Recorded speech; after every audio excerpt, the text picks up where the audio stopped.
सभी साथियों को मेरा नमस्कार। स्वागत है आप सभी का आज 2 अप्रैल के जनसत्ता विश्लेषण में। आइए शुरू करते हैं आज का क्विक एनालिसिस। प्रथम पृष्ठ पे हमारे सामने खबर है कैसे दिल्ली सीएम केजरीवाल जी को न्यायिक हिरासत में भेजा गया है दिल्ली शराब घोटाले को लेकर।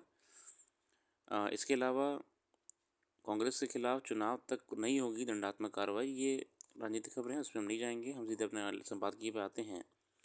संपादकीय में पहला लेख है कचरे का भंडारे बनते समंदर। जैसे कि हम जानते हैं कि समुद्रों में आजकल कूड़ा हमने बढ़ा दिया है, नदियों के सहारे हम वेस्ट को गिरा रहे हैं पानी में। ओशन में प्लास्टिक की मात्रा बढ़ रही है ना। समुद्र ने हमें बहुत कुछ दिया है लेकिन हम उसे इस कचरे के सिवाय कुछ नहीं दे रहे। International union for conservation of nature जो IUCN है की रिपोर्ट के मुताबिक हर साल लगभग 30 करोड़ टन प्लास्टिक पर निर्माण होता है, जिसमें लगभग 1.4 करोड़ टन प्लास्टिक कचरे के रूप में हर साल समुद्र में डाला जाता है। मतलब आप देखिए 30 करोड़ टन का जो निर्माण हो रहा है प्लास्टिक का, उसमें हम 1.4 करोड़ तो हैं ओशन में डाल रहे हैं, जिससे ओशन की जो वाइल्ड लाइफ हैबिटेट है उस पर बड़ा नेगेटिव असर दिख रहा है। हालांकि पहले और दूसरे विश्व युद्ध के बाद वर्षों में ब्रिटिश, अमेरिका, सोवियत और कनाडाई सरकारों ने सैकड़ों हज़ारों टन अप्रचलित रासायनिक हथियारों को ड्रमों में भर कर टुकड़ों में बांट पानी की गहराई में दफन कर दिया था। हालांकि सार्वजनिक आक्रोश के कारण इस प्रथा को 1972 में समाप्त कर दिया गया। हाँ, बहुत अरे ये वर्ल्ड वॉर टाइम में क्या हो रहा था ना, जितने आपका हार्मफुल केमिकल थे यूज़ हो रहे थे डिफेंस रिसर्च के लिए और हथियारों के लिए, अब वॉर तो ख़त्म हो गया था। तो पता है क्या हुआ था बाद में, इन लोगों जो हार्मफुल केमिकल्स थे इनको रख तो सकते नहीं है, तो इनको बैरल्स में बंद करके, है ना, जो साइन होता है ना हजार्डियस, उनको मतलब पानी में डालना शुरू कर दिया था ओशन में जाके। ठीक है तो भैया जब बहुत न्यूज़पेपर्स में आई और लोग को पता लगी तो भैया सबने मना कर क्या कर रहे हैं आप, ओशन ख़राब क्यों कर रहे हैं। मतलब कि हमारी हैबिट बन गई है कि हम ओशन को ख़राब करेंगे। हालांकि सोवियत संघ ने किसी भी अन्य देश की तुलना में समुद्र तल पर अधिक परमाणु कचरा फेंका था, लेकिन इस मामले में वह अकेला नहीं था। 1948 और 1982 के बीच ब्रिटिश सरकार ने लगभग 70,000 टन परमाणु कचरा समुद्र की गहराई में भेजा था।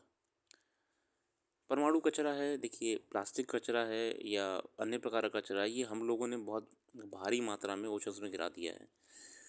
दिक्कत क्या आ रही है, वाइल्ड लाइफ को आ रही है ना। जो आपके ओशन में मेरीन एनिमल्स होते हैं, मरीन एनिमल्स वहाँ पे कंज्यूम कर लेते हैं। कई कई एनिमल्स की बॉडी मिलती है, जैसे कि एक बार एक व्हेल की बॉडी मिली थी, उसमें मतलब डेड बॉडी थी, नॉर्मल डेड बॉडी थी, उसके स्टमक में प्लास्टिक मिला। मतलब एनिमल्स कंज्यूम कर रहे हैं।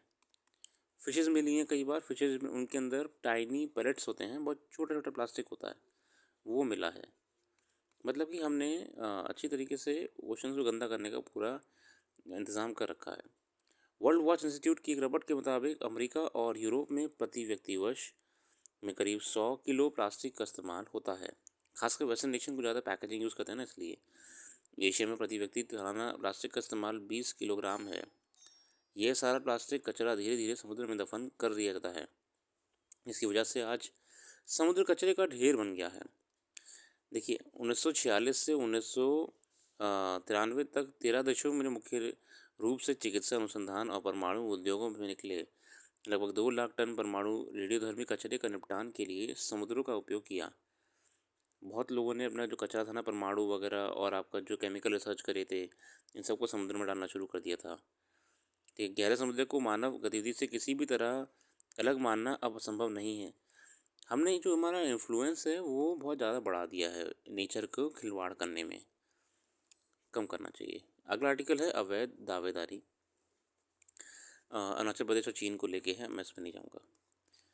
जागरूक बच्चे आमतौर पर सामाजिक कुरीति का विरोध उसे ख़त्म करने के लिए पहल की उम्मीद उम्र और समझ के स्तर पर परिपक्व माने जाने वाले लोगों से की जाती है, मगर नोएडा में 8वीं कक्षा में पढ़ने वाली कुछ बच्चियों ने बाल विवाह जैसी कुरीतियों का शिकार हो रही एक बच्ची को बचाने के लिए जैसी हिम्मत दिखाई, वह उनकी जागरूकता का एक बेहतरीन उदाहरण है।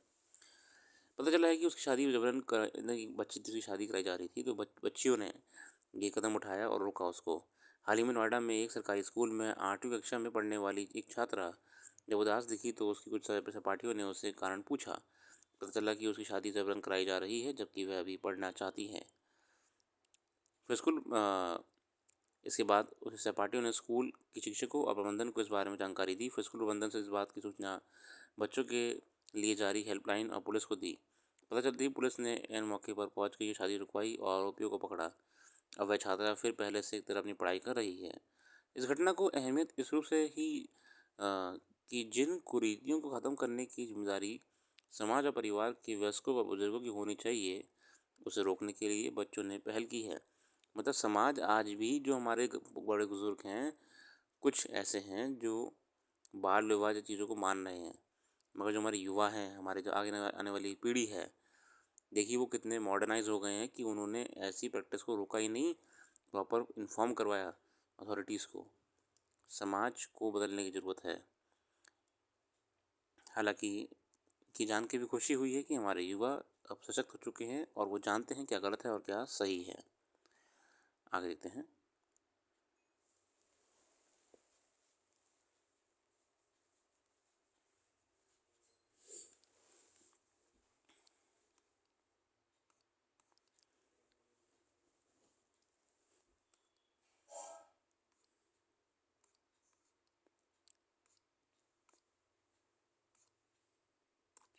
अच्छे देखते हैं। अपना कीमती समय देने के लिए बहुत बहुत धन्यवाद। आपका दिन शुभ हो। कल फिर आते हैं नई वीडियो के साथ, और जो भी करंट अफेयर्स हमने यहाँ पे डिस्कस नहीं करी या फिर मिस कर दी है, वो आपको हमारी वेबसाइट पे मिल जाएगी। वेबसाइट का लिंक डिस्क्रिप्शन में मौजूद है।